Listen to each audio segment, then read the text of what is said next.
Welcome, everyone. Hello, welcome. My name is Laia Gask. I'm the director of the World Cities Culture Forum.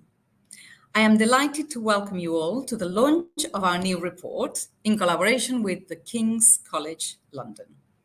Our audience today is coming from across the world, from more than 40 cities, from Belgrade to Bogota, Istanbul, Kigali, Mexico, Montreal, Nanjing, Rome, Sao Paulo, Sydney, and Toronto, to name just a few.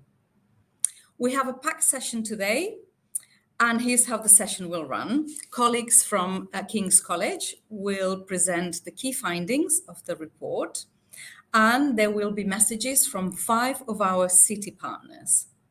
We will then have responses on the report from colleagues at OECD and the Gulbenkian Foundation, and we will finish with time for your questions to the panel. So please send us questions using Slido app, which will appear on the screen and it's very easy. You just use your camera on the QR code, and then you send us your questions. So send them away. We'll try to fit as many questions as possible. But before we start, I want to hand over to Justin Simons for a message of welcome. Justin is the founder and chair of the World Cities Culture Forum. Over to you, Justin. Welcome, everyone. I'm Justine Simons, and I am the founder and the chair of the World Cities Culture Forum and London's deputy mayor for the creative industries. We are a global leadership network of 42 cities around the world, spanning 6 continents. Our patron is the Mayor of London, Sadiq Khan. And together our mission is to unlock the power of culture in cities. We talk about culture as a golden thread, something that can contribute to all aspects of city life, whether that's through health, community infrastructure, planning, tourism, and much more. We create impact by collaborating and sharing our best ideas. So thank you all for joining us. It's a real privilege to welcome you all to the launch of our Creative Recovery Report in collaboration with King's College London.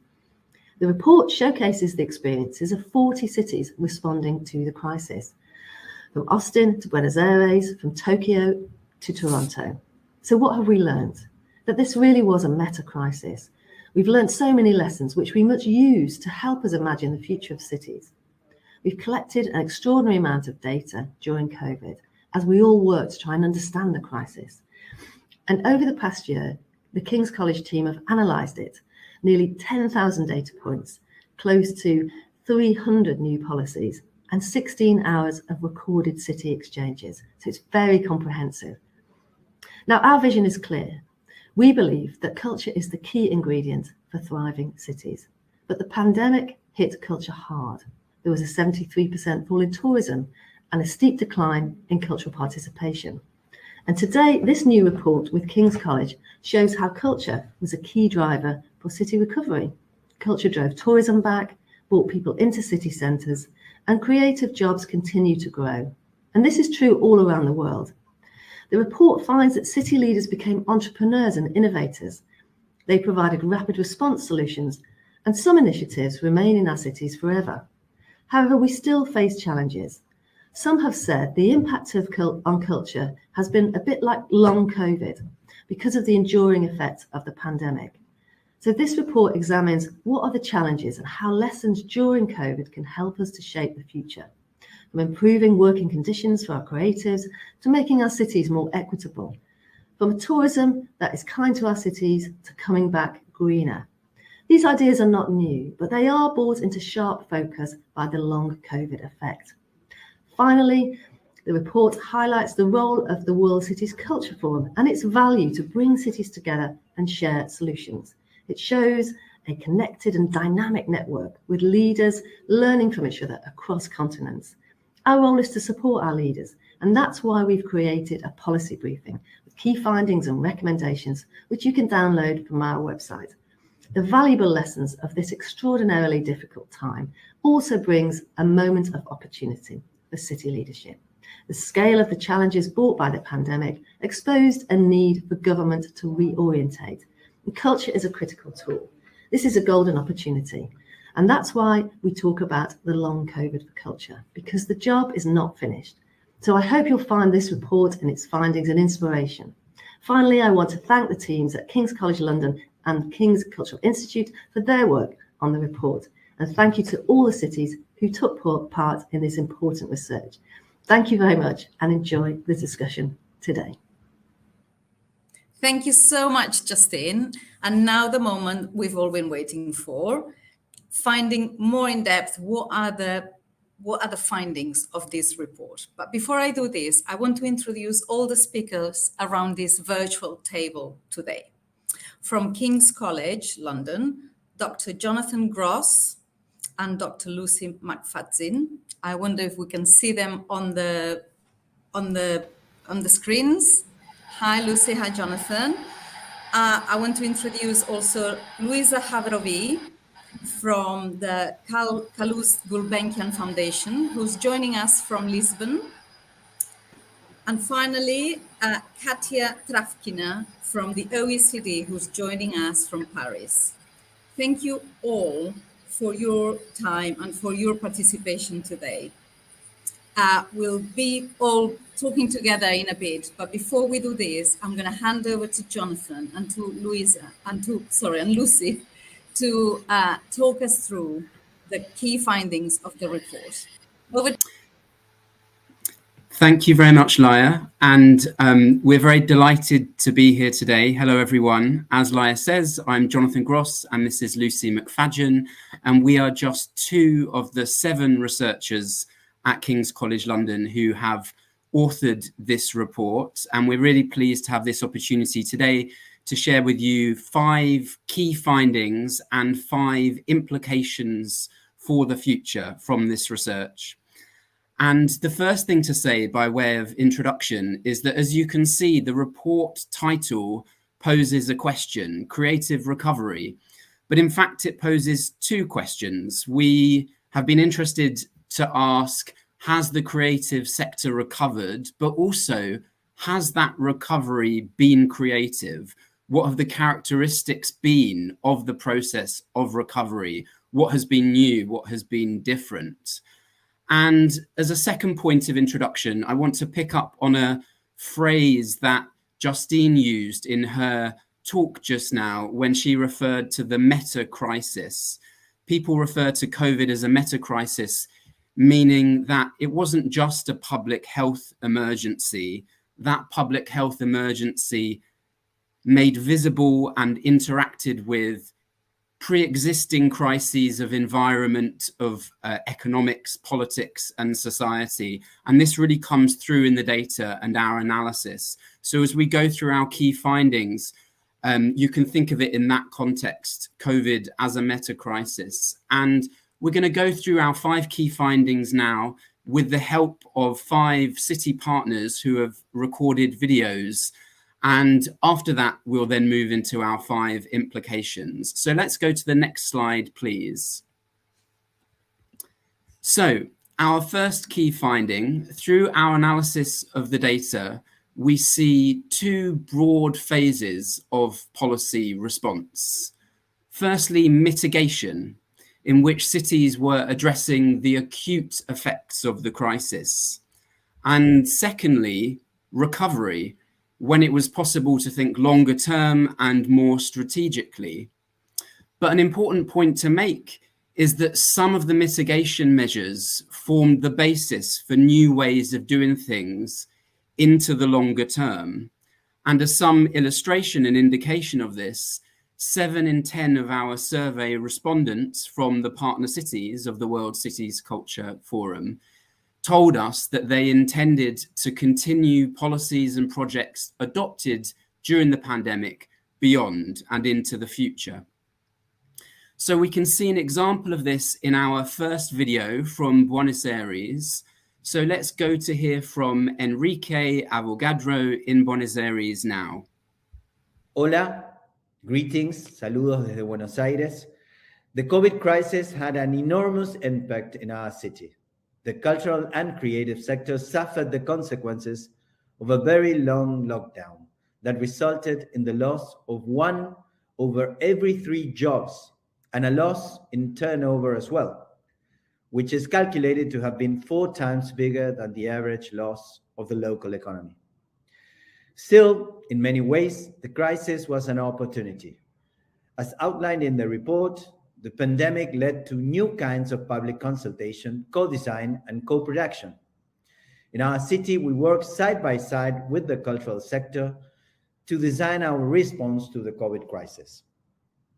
We worked together to understand, in particular, needs of every cultural subsector and design together financing tools, tax exemptions, digital tools, and the drawing up of a new protocol that would allow the activity to resume despite health restrictions.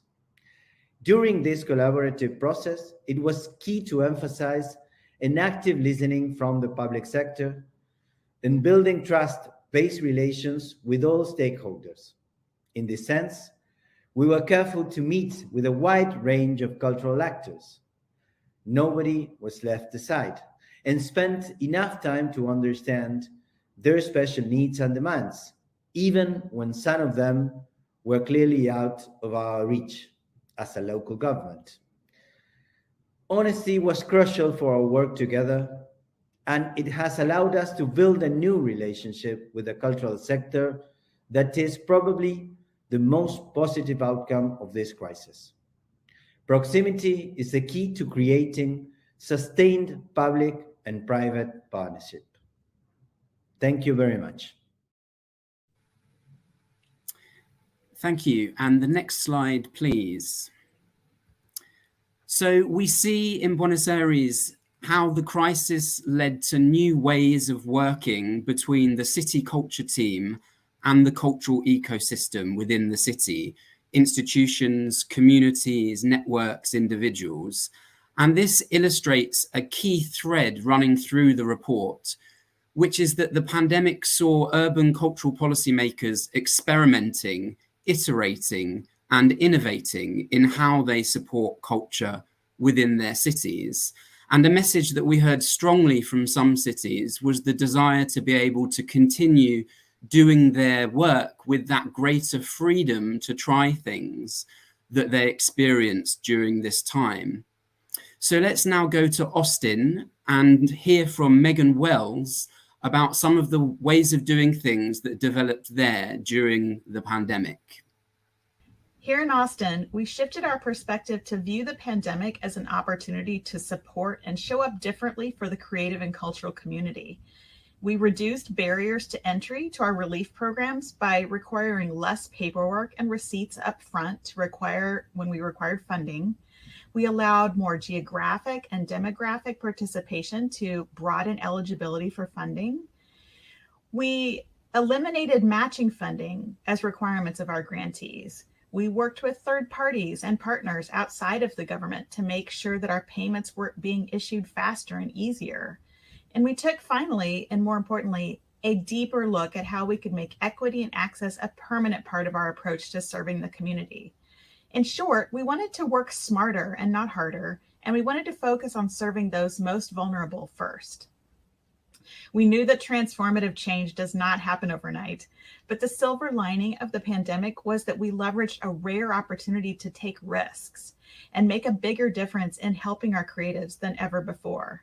This is something government does not do naturally, but it became natural to us during the pandemic, and we wanted to continue that after the pandemic ended. Transformative change also means utilizing artists in a different way. One of the programs we initiated during the pandemic was to utilize artists to rebuild our city infrastructure and our public space in a way that reminded everyone to focus on physical and mental well-being. More murals, more cultural experiences, and more creative activities that people can access across the city, either virtual or in person, were given space to remind us to breathe, take care of ourselves, and rest. And most of all, be compassionate towards each other in this time of real struggle. Our Be Well project took a well-traveled bridge underpass, and we employed a group of 20 plus artists to use their talent to spread a message of health. With record numbers of people struggling to stay healthy, It was important to us to normalize the process of talking about mental health and prioritizing health-related resources so that people could ask for help and receive that help. Artists benefited from this project in that they were being supported financially as professionals, and the public space had become more meaningful to those experiencing sickness and stress. In the pandemic, we had to come together to support each other, and the arts through governmental funded programs like this were instrumental in that connection. We felt very fortunate to be in a position to help artists and to elevate the identity of the arts as a part of a complete community. During the pandemic, it became even more important for us to utilize the strength, the creativity, and all the tools that we had available to us as a rich creative community to really find connection with each other and to ensure that we were putting ourselves as humans first as we were all going through the pandemic at the same time. We were very happy that we were able to shift and pivot as a government and as a local arts agency to do this important work and to ensure that artists were plugged into these resources and to have a sense of ownership over the important contributions that they were able to give the community. We as governmental workers were humans ourselves, but we knew that artists were the key to this important recovery phase. And our third key finding was that the scope of urban cultural policy expanded during the pandemic. And I think you heard a bit of that there from Megan. COVID really forced urban cultural policymakers to consider who and what they were responsible for in their cities. Every day, the policymakers we spoke to are having to rapidly address questions. Were creative freelancers able to access government support?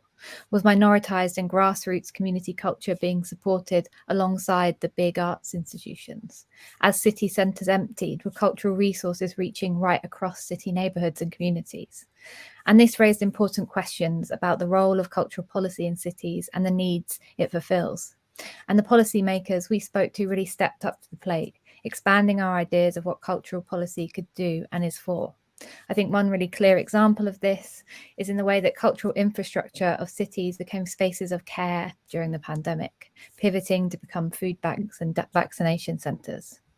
And this change of scope was particularly stark when we think about the geography of the city. What we know is that during the pandemic, 75% of cities shifted towards the local in practice and policy. And now we're going to hear from Pat Tobin in Toronto on the future of cultural funding and the ways they expanded their cultural offer by inviting more people to the table and thinking beyond grants. Thank you. Hello from Toronto, Ontario, Canada, and thank you for inviting me into this conversation. I'm going to talk about the future of cultural funding across two dimensions, how we can widen the range of people who receive support from cities and culture, and also how those who do receive support can be representative of the populations that we serve. So on the first dimension, I think, how do we widen the number of recipients that we support? I think the answer that most cultural policymakers favor is by growing the overall pot of available resources. That requires us to make the decision makers really well-reasoned and evidenced arguments around the value of culture and the need for greater investment. Sometimes that's not always possible. And in those cases, I think as cultural policymakers, we have to be ready to make really well-evidenced reasoned decisions around reallocation. In many cases in our cities, we have very rich cultural sectors that are anchored by significant institutions of scale. Over time, these institutions have received significant public support, and in a way that when you can't grow the overall pot of funding, sometimes has come at the cost of allowing you to free up money for new entrants. And in a city like Toronto, sort of young and diverse as it is, that really means the newer entrants are more diverse entrants. And so there is an equity dimension to who's getting what money and how much. So have that courage to reallocate is important. I think that also means inviting more people into the cultural policy conversation. For the fact that some newer cultural entrepreneurs have found it harder to access cultural funding, they found themselves a bit outside the sustained cultural policy conversation that many of their predecessors, cultural entrepreneurs of 25, 50 years ago, might have enjoyed almost reflexively and intuitively. So we've got to be much more deliberate at who gets to the table and invest in the new leadership of cultural organizations. I think we also, as cities, have a bias towards frequently looking at grants as our primary instrument for cultural support. But as cities, we also have levers in land use planning, the regulatory environment, the access to in-kind city resources or taxation policy. And increasingly in Toronto, given some of our challenges on raising enough revenue to service all of these needs, we're thinking really creatively about how we deliver value across those other areas that the city controls. On equity, a goal for a city like Toronto with a very diverse population, plus 50% foreign born, plus 50% racialized group members. So for us, it's really important that we have a representative staff and governance in the city to achieve goals around equity in cultural funding. We also have to question some of our older and rigid taxonomies around how we fund and how they translate into the eligibility criteria for our programs. This might be discipline-based, it might be based around business models, but we've got to ask some questions about who aren't we letting in and why is that? What are the barriers to entry? And need we, for example, look at new forms of cultural expression and participation? Need we look at new business models that may not necessarily be not-for-profits or charities in the traditional sense? Finally, I think all of this requires us to be really serious about data and to collect, analyze, and create narratives around the data to make the smartest possible cultural investments. And for us in Toronto, that really includes an emphasis on ensuring that we have an equitable distribution of cultural funding. Thank you for inviting me into the conversation. That's great. And in the pandemic, our next finding was that partnerships and networks really mattered. We just heard a little bit from Toronto about the importance of inviting more people into the conversation. And as you would have heard in all of our city videos so far, across cities, we saw policymakers working with an expanded range of partners. This included cultural workers, working closely with institutions, communities, of course, and getting around the table with particularly hard-hit sectors in ways they'd never before. All of these new partnerships led to the development of new policy processes, structures for consultation, decision-making, and co-design. And of course, in this finding, we have to mention the important role of the World Cities Culture Forum.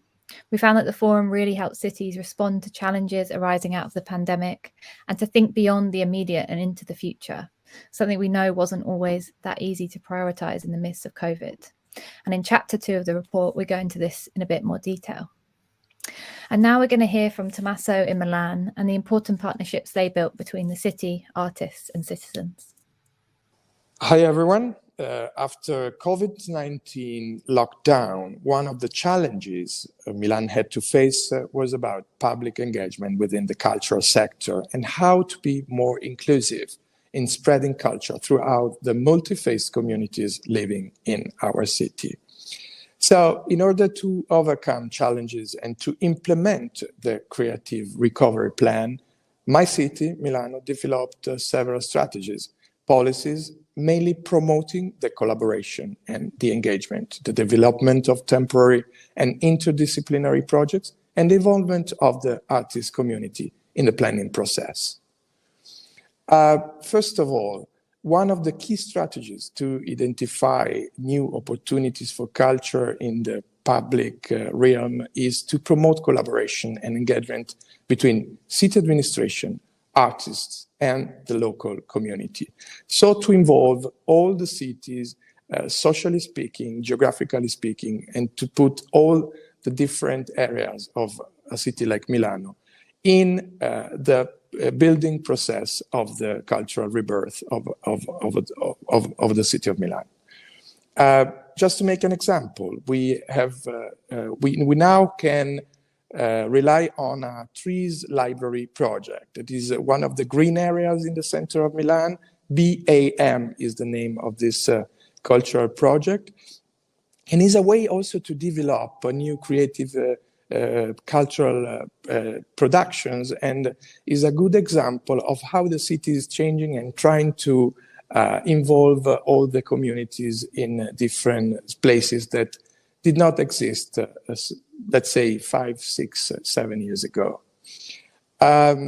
I hope this can be one of the examples, and I invite everyone to see it also on the web and to see how we are working on that area of the city. So the other aspect that is really much that is relevant, in my opinion, is to build other kind of communities projects that we can we can say we are hosting several artists' residencies, also changing the role of the old industrial buildings of a city like Milano, like I want to mention Fabbrica del Vapore, that is a very important industrial archaeology in the center of Milano, that now is also a place that can attract artists and curators from all over the world. So to involve the community of artists or designers, let's say, it's one of the most important aspects of the cultural life of a city like Milano. Let's think about the design fair and the Salone del Mobile, just to make an example. So these are three different points that can draw the rebirth of our city together with several other aspects.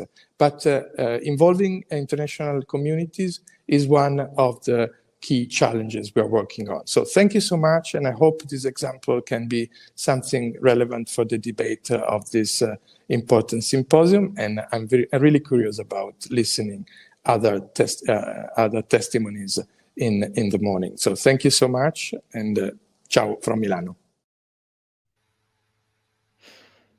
And I think you can see there from Milan that there is a real sense of change and hope in the future of the city and culture's role in this future, which brings us nicely to our final finding. Amongst the very real experiences of loss during the pandemic, of lives, livelihoods, and the cultural life of the city, and the anxiety and fear that undoubtedly came with that, there was a real sense of hope from our research participants about the future.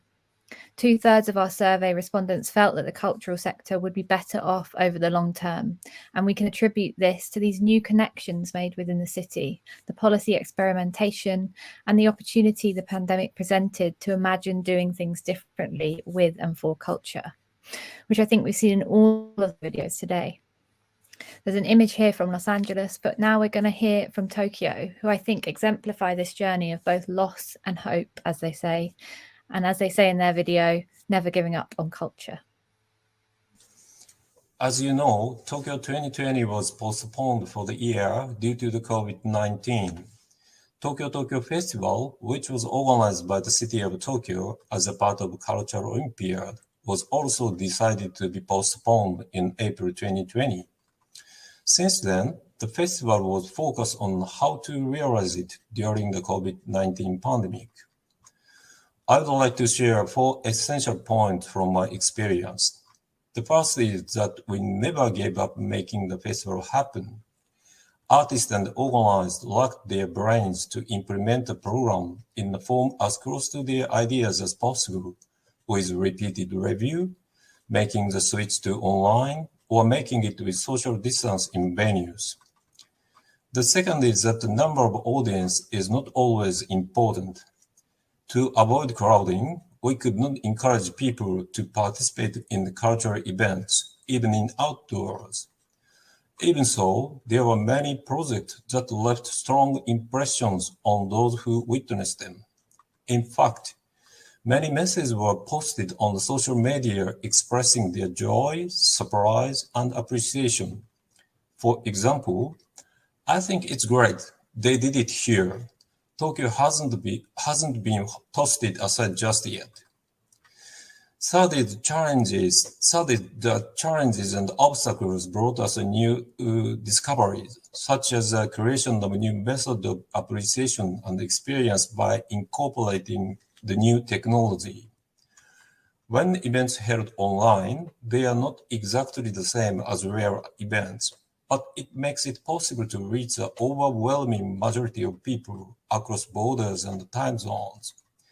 One of the programs hosted online was said to have been viewed live by more than 1 million people in Japan and overseas. The fourth point I would like to emphasize is that the Cultural Olympiad, amid the difficulties, generated a positive impact for the future. Since the spring 2020, artistic activities have been forced to stagnate. Artists and cultural workers have lost their jobs and opportunities. Under such circumstances, not giving up on the Tokyo 2020 Cultural Olympiad should have been a positive message to artists and people engaged in culture, that you should continue what you want to do. Lastly, I would like to share this artist poster award and say, just do it. Thank you very much. Thank you. And so just to recap briefly these key findings from the report. Firstly, these two phases of response, mitigation and recovery, with mitigation measures in many cases providing the springboard to the longer term strategic planning. Opportunities for experiment, iteration and innovation that were experienced by urban cultural policymakers during this time. The scope of cultural policy expanding, meeting a wider range of needs within cities with a wider range of people supported. Partnerships and networks really mattering, both within a city, but also through international networks like the World Cities Culture Forum itself.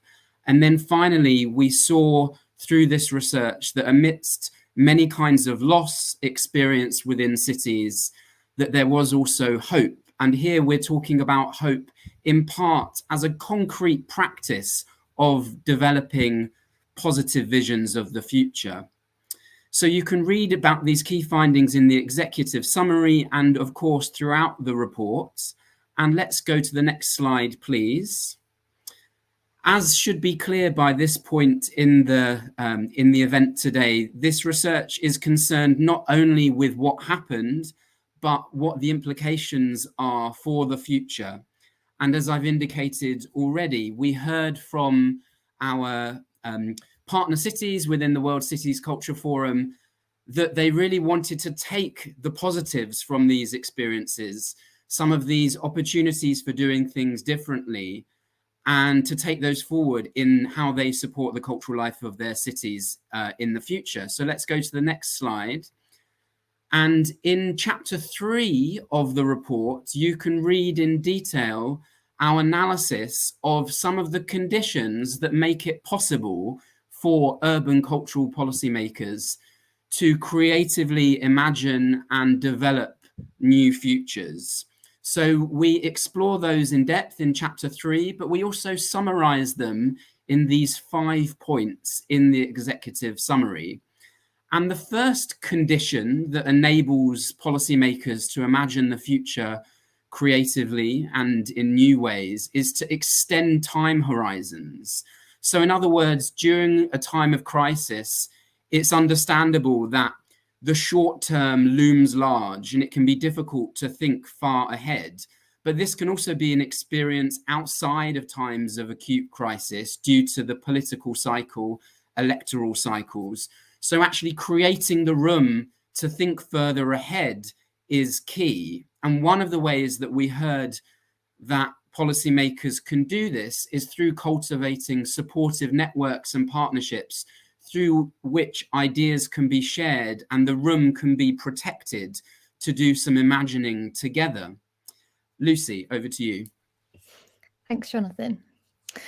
The third implication of our research is a kind of renewed emphasis on ensuring effective processes for identifying citizens' needs. We've heard a lot about how during the pandemic, new conversations were developed between city culture teams and their citizens. And these conversations have the potential to develop into sustained and systematic processes where cultural policy making becomes more directly oriented towards the identification of a population's cultural needs. And our fourth implication is the importance of developing effective approaches to uncertainty, including conditions for hope. We know that a key feature of policymakers' experience of the pandemic was uncertainty.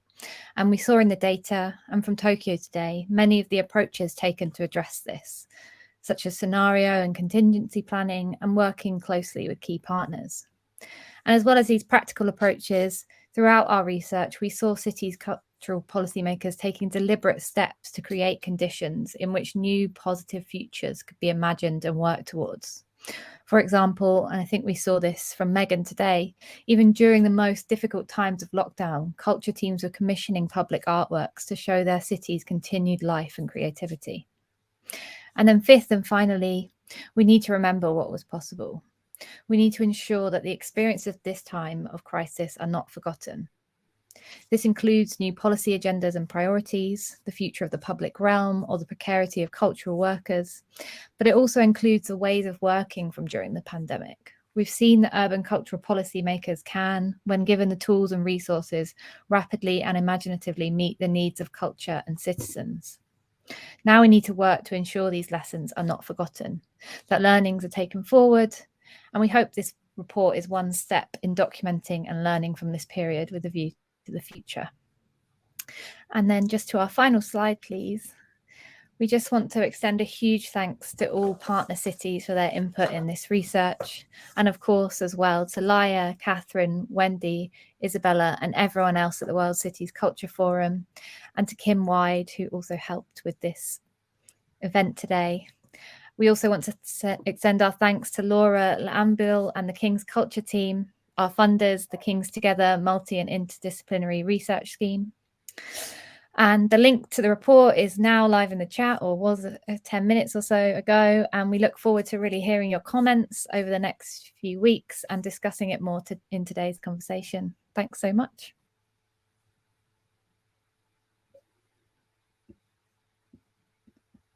Oh, you need to Thank you unmute. so much, Jonathan and Lucy. Thanks for the great work over the past year. And I encourage everyone to download the report. It's a brilliant report. There's also a policy briefing that you can download, and you can see the link here going across the screen. I want to now invite Louisa and Katia for their responses. But before I do that, I wanted to just add, Lucy's just mentioned this, that this has been the work of a number of academics and different departments at King's College London. So I want to say thanks to Kirsty Hewlett, Luke Dickens, Philip Hubbard, Roberta Communion, Niall Srinan, and also the colleagues at Culture Team King's College, Beatrice Pembroke, Laura Lemab, and Johanna. All have contributed to make this report possible. But now let's go on to our guests. And I'm going to start with Louisa. Turning to you first, the Gulbenkian Foundation, which is a leading philanthropic organization, and you've done extensive research and really influential sort of work around the civic role of culture. So Louisa, I'm opening up with you for your response to the report, in particularly the angle of civic leadership, which often you refer to as the superpower. Over to you, Louisa. Thanks, Laia, and thanks to Jonathan and Lucy for presenting all their findings and research. I think it's really important to take stock of this sort of tumultuous period that we've just been through. I think it's really easy for us to kind of put our heads down and move on to the next thing in our busy lives. So it's great to have these findings and a moment to look back to inform the future. Similarly, at the Gulbenkian Foundation, we've been looking back at 7 years of this Civic Role of Arts Organisations programme. This was a 3.4 million investment supporting arts organisations across the UK that receive public funding to renew and rethink their relationships with the public and raise awareness of civic arts work. We've sought to influence change at policy, practice and network level and try to build a movement of change makers through culture. And we've seen through we have a Civic Arts Award, how arts organisations have really responded during the pandemic to help their communities, whether that's kind of reimagining new ways of operating, like theatres becoming food banks, creating solutions and connecting people. And yeah, this superpower, we really believe that arts organisations working with communities have transformational impact and can really connect with hearts and minds and influence change. So when I read the report, I was struck by how closely aligned our recent programme learning report is with the conditions that you outline to enable policymakers to kind of imagine post-COVID urban futures. In terms of extending time horizons, we're we repeatedly hear from our programme partners and our communities that longer term funding is needed. When you're working with communities to make change and well thought through plans for the future, you need to build relationships, build trust, some proper research, and this just takes the time. So we co-funded a programme called the Creative Civic Change Programme, and we worked with one city in the north, a community there, and they addressed this by working on a 100-year plan. So this really pushed them and forced them to kind of stop this short-term thinking and really look into the future. In terms of networks and partnerships, as highlighted in our learning report, the organisations that proved the most resilient during the pandemic weren't those with the biggest earned income streams, but were those that had the strongest networks and partnerships.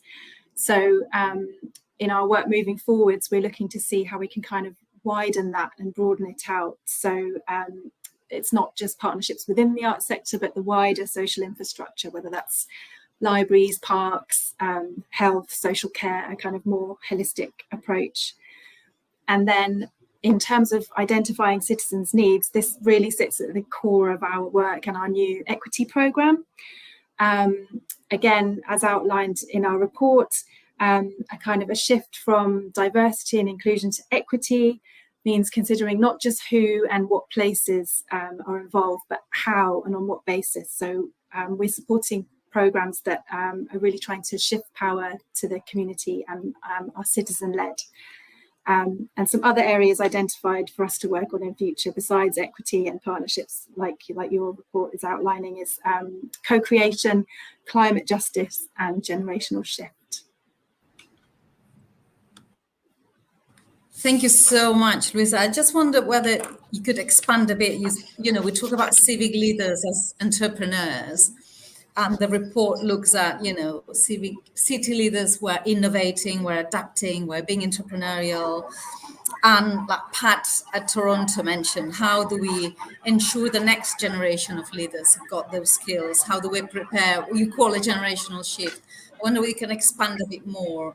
How do we prepare the leaders of the future, city leaders of the future? Yeah, so we've found, obviously, since the this civic role of arts organisations programme began in 2016, there's a whole new generation of cultural and social workforce out there, whether that's Generation Z, younger millennials, and we find they have much more of a focus on climate change, social justice, identity, politics, and kind of addressing colonial histories.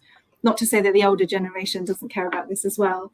And we often find that they are expecting there to be less hierarchy in organisations and for organisations to be more open and flexible. So we kind of need to look at how leadership and training and development will reflect this. There might be, for example, more activist organisations, community interest companies and social enterprise. But for us, the kind of this workforce representation is really key. So one of the projects we're supporting is Birmingham Royal Ballet as the lead in a cultural consortium of organisations in Birmingham. They're working together to create a College of Creativity network, which is looking at inclusive training and career pathways into the cultural sector in Birmingham and the Midlands. So that work is concluding soon. Thank you so much, and maybe we'll pick up on the issues of equity. Already there's people sending us questions on Slido around that theme. I'm just going to move on to Katja. Katja, we did some work over the pandemic with you on OECD and looking at the impact on funding, and you yourself have looked at, you know, what was the impact of all the funding that was put into the culture as a result of the pandemic. You've read the report. What's your response to it? Yes, thank you so much, Laia, and it's really a pleasure to be again with the World Cities Culture Forum. Well, you know, at OECD, we don't really look into cultural policies per se. We don't work with culture ministries. We look into how to embed culture to address other challenges, to embed culture in other policies, and also how other policies like employment, SME, business development can support the creative sectors. So we look into the economic and social culture as an economic and social driver, right? And indeed, when I was reading the report, I thought, well, let's maybe look back into the talks that we were doing in April 2020 and revisit some of our projections that we were discussing together with Justine and other cities, members of the World Cities Culture Forum and other partners. And maybe I can just highlight a couple of things, trying to understand and unpack how the sector and the policy environment is different today compared to what it was in the past. I want to mention maybe jobs and skills. So of course we were saying that the crisis amplified the pre-existing structural fragility of the sector, which is largely composed of self-employed creatives and micro firms, and with inevitable revenue losses, job losses, and losses of skills. What we see now, looking back, is that, of course, there was this tremendous drop in employment, but in many countries, already in 2021, the employment reached pre-COVID levels. But what this official data do not show, we cannot capture the secondary employment, second jobs, and we cannot capture how many guys, in fact, this self-employed creatives, they moved to other sectors. What we can see is that as many sectors reopened, like museums, festivals, they report lack of skills and shortages and labor shortages sometimes as well. Like, festivals say that they can't hire stage and light technicians who moved to other sectors to make a living during the pandemic. And what is the consequence of that is that many employers, including big cultural institutions like museums, for example, in the US and in other countries, are now reconsidering their employment offers and seeing if they can offer better pay, more stable working conditions. It's not a universal trend, of course, but it's a very healthy trend. Then maybe another small theme I wanted to touch upon is how the crisis has transformed policies. Well, back in 2020, there was a bit of a consensus, and we were highlighting how ill-adapted mainstream income and business support measures were to the specific characteristics of the sector and to the hybrid forms of employment. What is good now is that, in fact, many of these policies have been or are being fixed. So it's a relatively good news here. So there's more flexibility injected in these support schemes and in social security, etc. So that's maybe not bad. And thirdly, I wanted to also highlight that the trends in public funding and household spending. So let's talk a little bit about money. Public funding was not increasing, to say the least, pre-pandemic. So it represented, on average, across OECD, 1.2 of government spending that was going into cultural services, not a shockingly enormous amount of money. Yes, there was an influx injection of funds throughout the pandemic to support the sector. Now it's not sure that this trend will continue really. And what we can already see now that local governments are spending proportionally less on cultural services in 2021 compared to what they did in 2019. And also this, in terms of household spending, so the money that we households spend on different cultural services, there was a drop as well. It hasn't recovered yet, and this cost of living crisis might not help it recover too soon. So I was really attentively listening to, for example, what Toronto was saying. So maybe there won't be more money for culture, maybe in the future, but cities are pretty smart in using other incentives like tax or land use and orchestrating public and private investment in culture.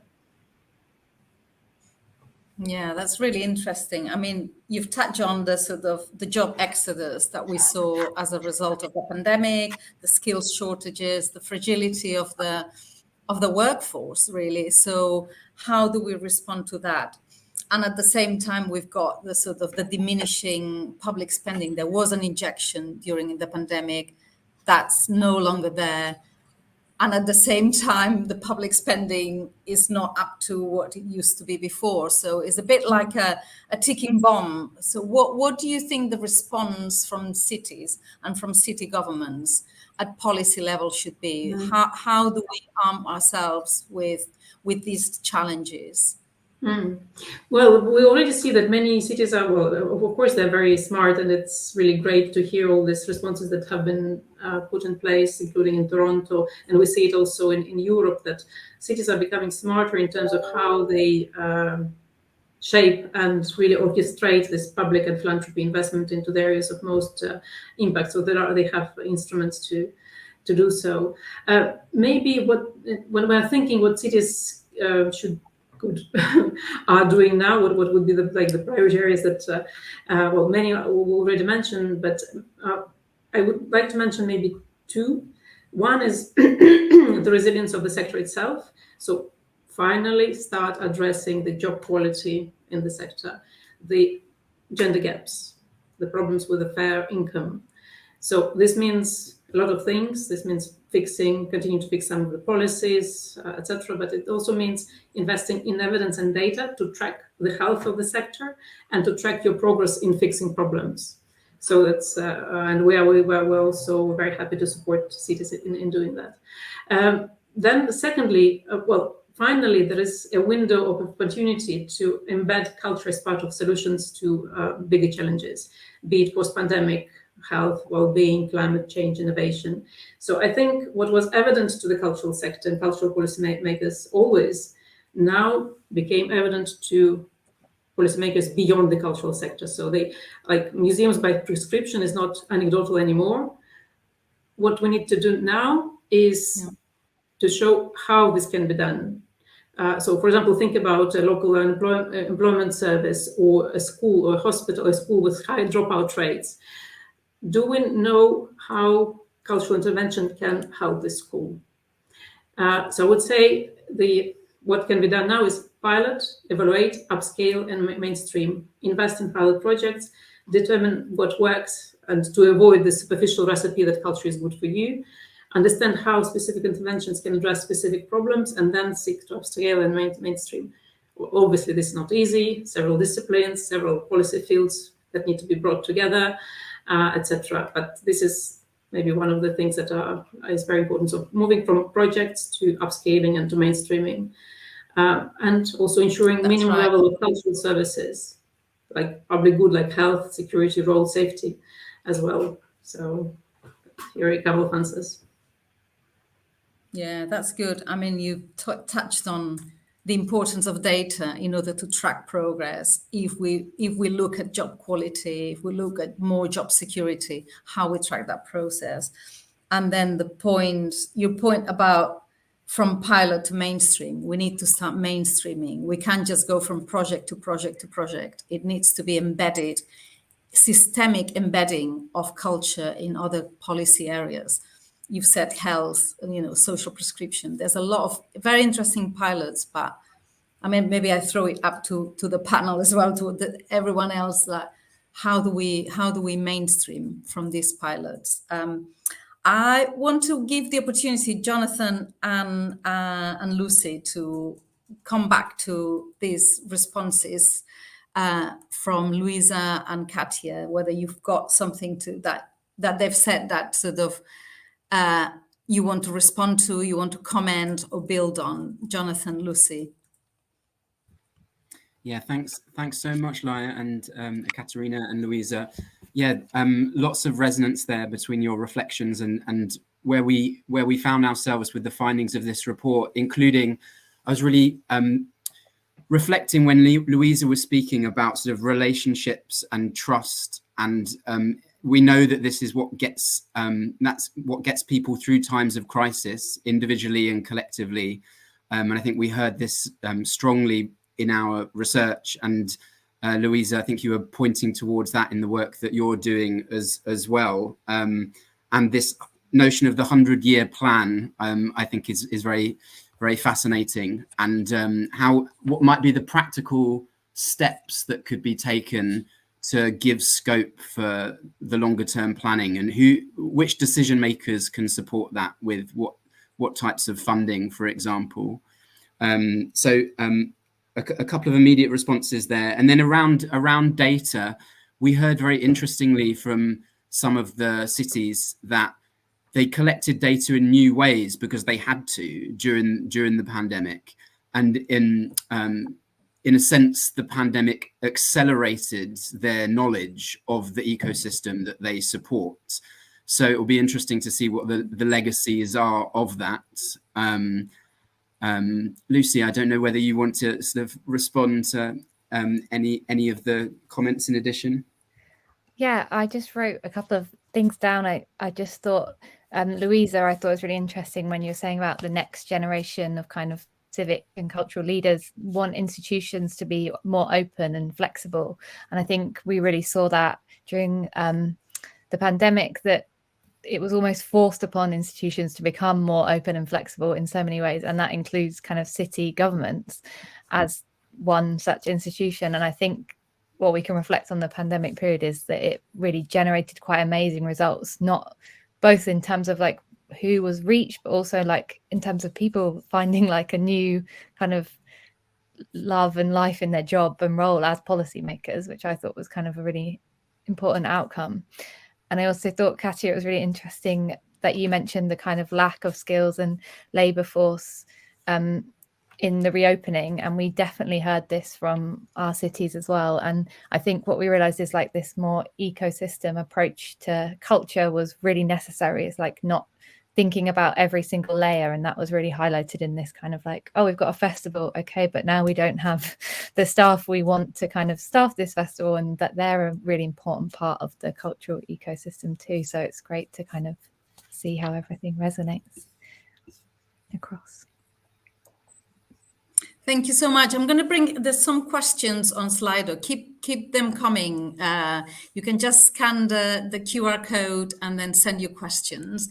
I'm just going to read out some of the questions that we're getting. There's one around regional differences. Were there any regional differences in the way cities responded to the crisis and supported culture? Perhaps Jonathan and Lucy can read through these, you know, because there were, and you'll see them in the report, but maybe you can take us through the top line.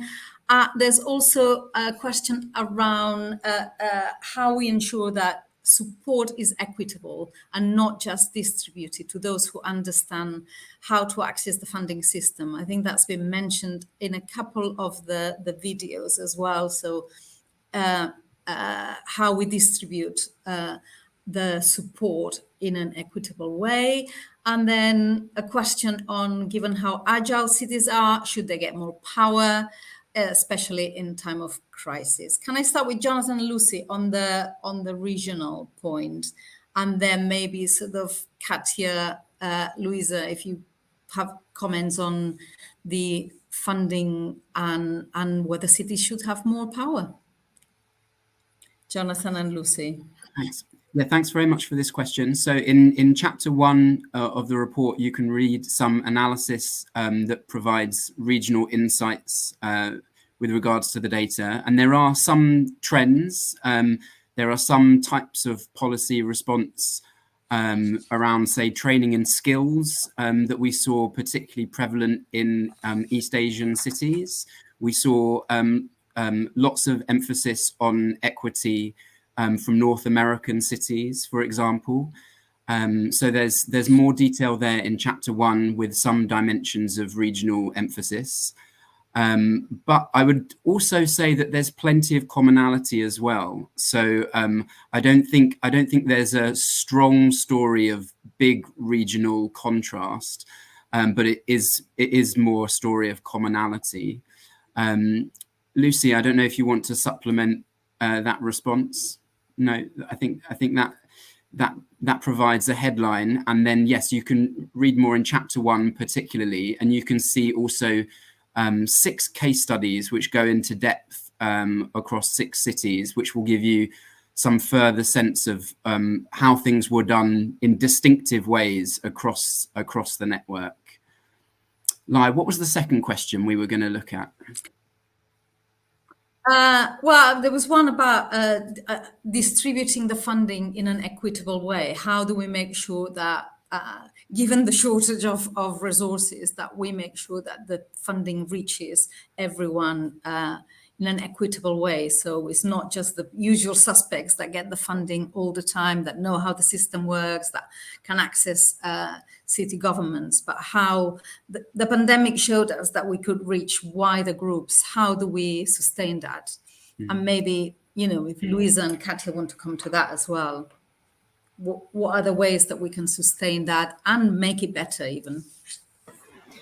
I can pick up on that if you like. So we're kind of doing some work around these cultural assemblies. So they really are about handing over the power to citizens and trying to get away from those usual suspects. So sortition, random selection being key to inviting people in, and you might be asked to join through the electoral roll or a kind of your postcode. So it's kind of trying to get around those usual suspects. And we've got a project in Bristol.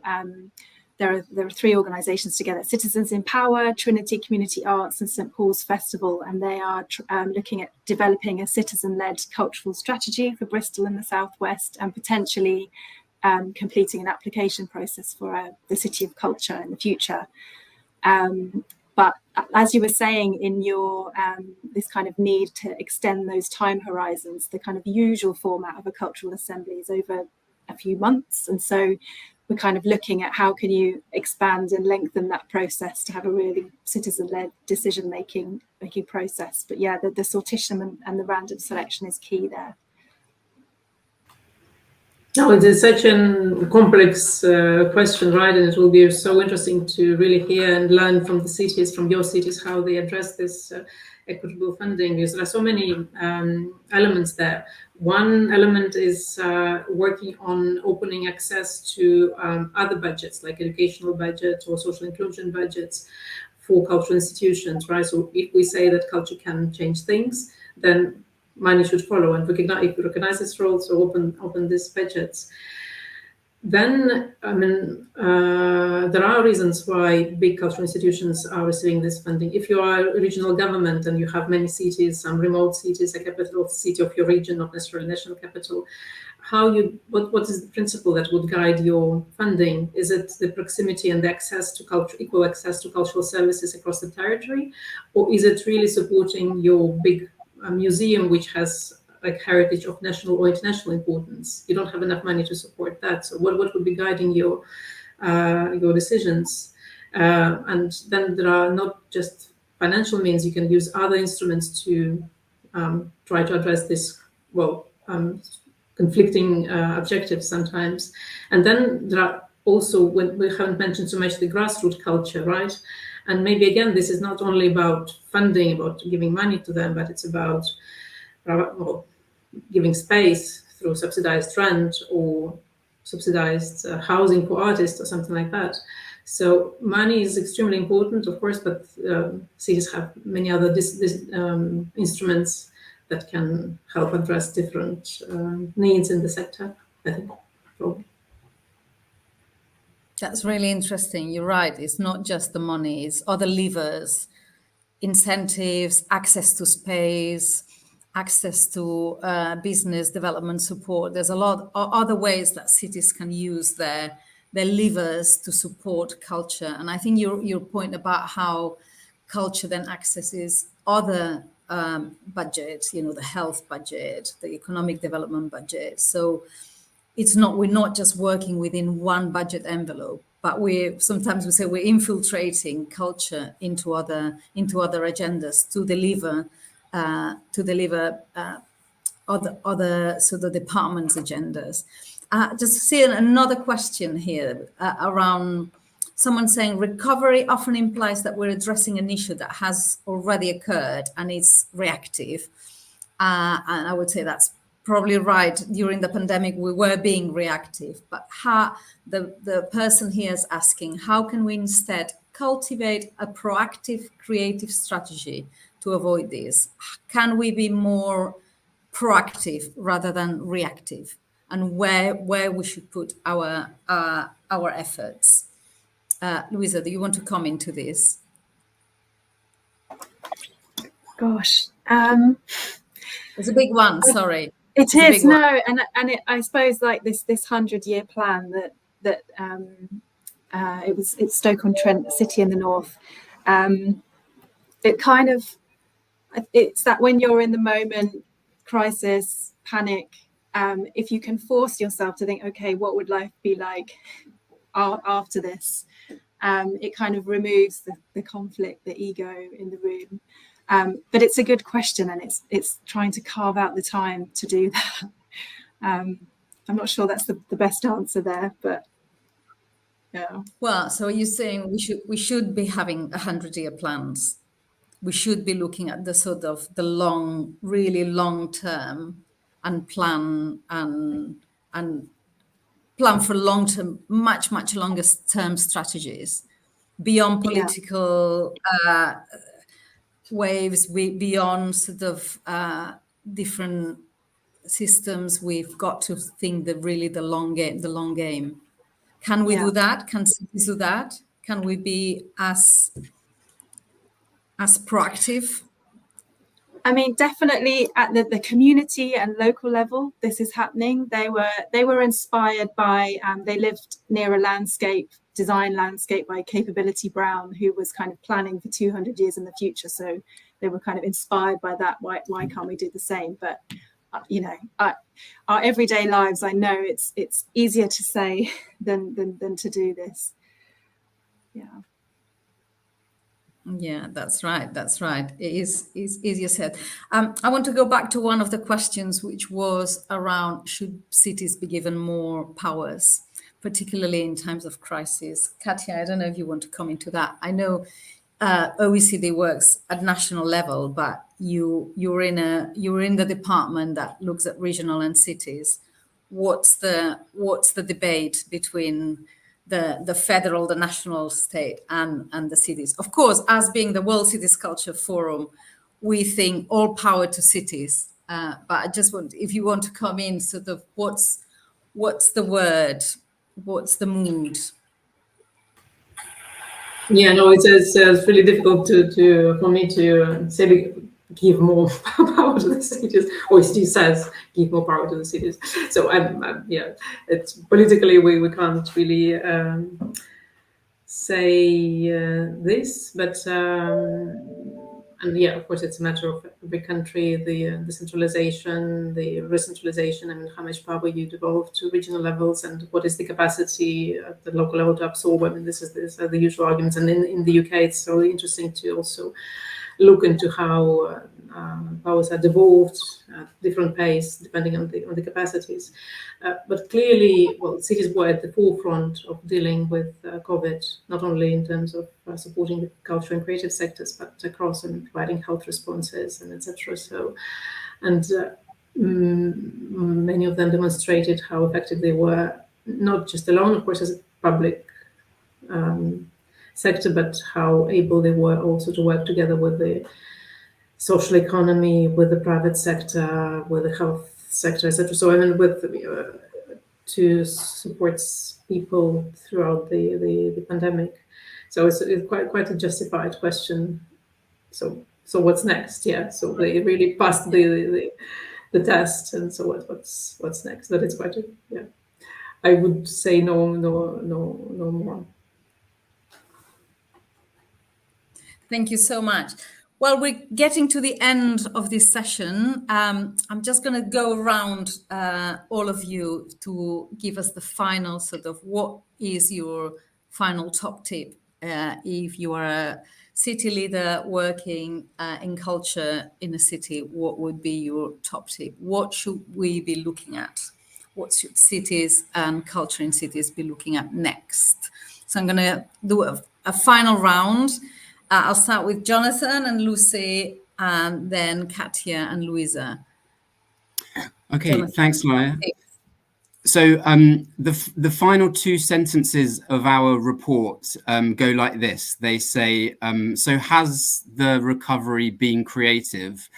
It's too soon to tell. And the reason that we finished the report in that way is because we've highlighted in the research the new things that were done during this very, very difficult time, but the ways in which the World Cities Cultural Forum partner cities are identifying new things that can be done, but also that sense that old systems are locking back in. So my one tip, Laia, in answer to your question, is in a sense to do what this research is seeking to do, which is to remember what was possible, remember the resources that were found, the entrepreneurship, as you've referred to it, Laia, the identification of opportunities, and to not to forget what was possible.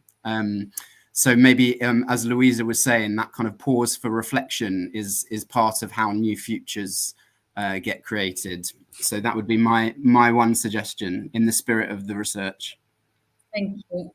That's great. Remember what was possible. Hope in the front. Lucy, what's your top tip?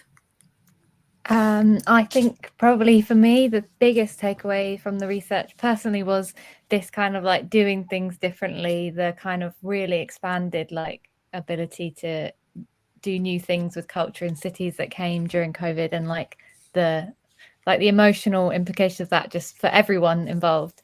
And I suppose, yeah, I think one of our participants in a webinar said we need a SAR of doing things differently in local government. So like kind of how are you going to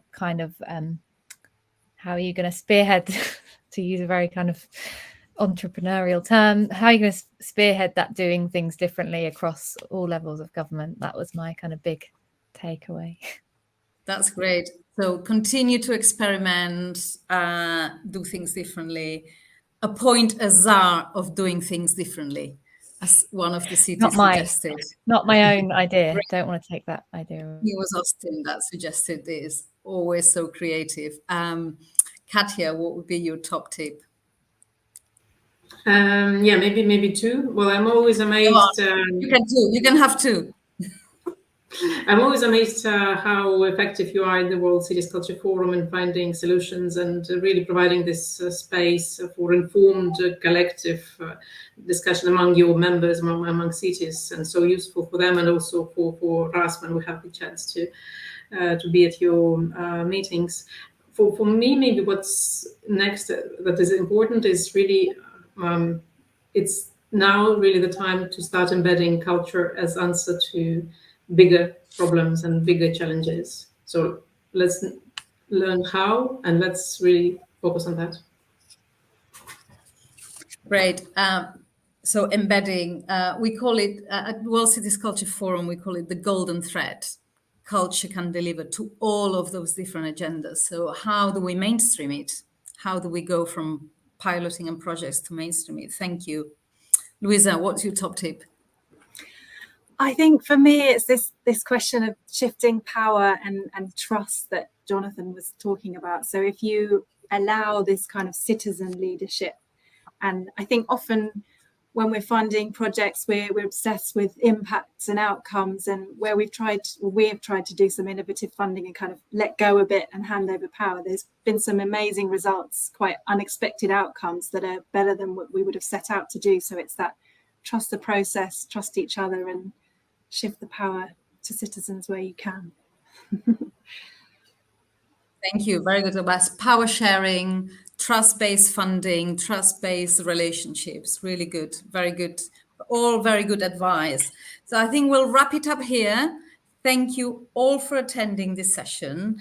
And I hope you've all found it insightful. Please download the report, download the policy briefing. It's rolling here under your screens. I'm going to plug our next online session next week on the 12th of July. We're having a session with African cities. So join us for our session talking to a number of African cities on the 12th of July. And finally, all I'm left to say is thank you, all of you. Thank you, Jonathan. Thank you, Lucy, and all the teams at King's College London. Thank you, Louise and Katja, for joining us and for your inside information and insights. Thank you also to the World Cities Culture team, in particular Catherine, who's been working behind the scenes to make this event possible, and our tech team, Autumn Life. So across all the cities, wherever you are, have a good day. Thank you very much. Goodbye.